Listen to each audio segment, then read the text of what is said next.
Hello, hello. So we're back and we have been having some fun playing with the ABCs of finding more epicness in your day, in your life, in your dreams, right? And who wouldn't want that? So we played with being aware and really listen, first of all, by listening to others, because sometimes it's easier to pick out things in other people, isn't it, than to really see them within our own blind spots. But when we listen and we start getting familiar with what it sounds like, what it looks like to think you're focusing on what you want, but to really be focusing on exactly the opposite, the lack of the presence of what you want. So as you start to continue to be more aware of that and really listen for that, then you can start hearing it in your own vocabulary, in your own words, and your own expression and say, wow, there it is. Now I see it, right? And then the B was really starting to, when you hear it, when you catch that, being able to start practicing expanding your imagination and your ability to be able to envision what it will feel like, not simply what it'll look like.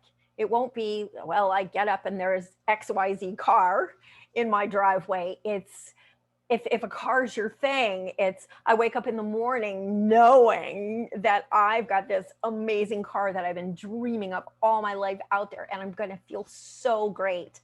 And I'm going to love just the smell of the new car and just the sound of the car door closing and all of the little bells and whistles and just the way I feel when I'm sitting there at the stoplight.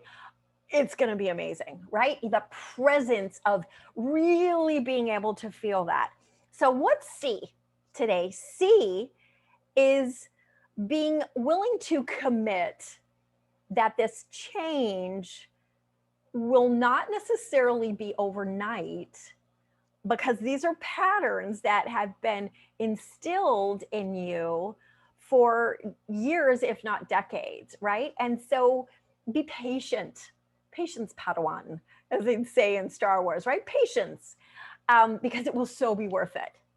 That the change may be gradual or it may be quick, but if it's gradual, it doesn't mean that the change isn't happening, right? And it doesn't mean you need to beat yourself up or feel like a failure if all of a sudden you're like, oh my God, there I was. Like, ugh, that was my present tense. My present tense was all about struggle, right? It means, yay, I'm hearing it now. I wasn't hearing it before. I'm hearing it now.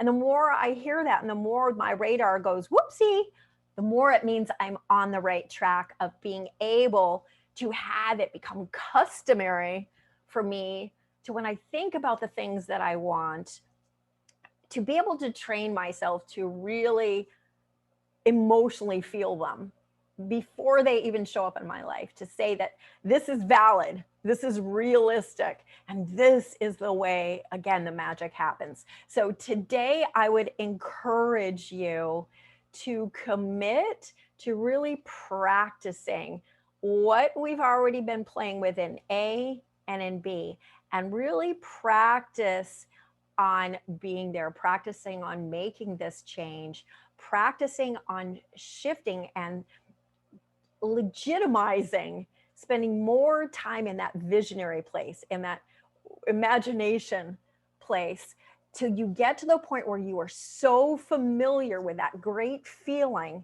that it almost feels like life has to conform to your vision. It's become such a familiar place that now, guess what? Your subconscious isn't saying, hey, don't go there, let me keep you from that, because now it's your subconscious. It's no longer unfamiliar. Now, sneakily, you've even made it something that might even look like to your subconscious as your comfort zone. And poof, that's when the manifestation can happen. So I hope this helps. I hope that it gives you some food for thought. And I hope definitely it gives you motivation to realize that you're definitely, this is what it looks like to be on the road to epicness. You are so there. So tiny little steps create this the sea of amazingness, and let's keep it going. I will see you next time. Bye for now.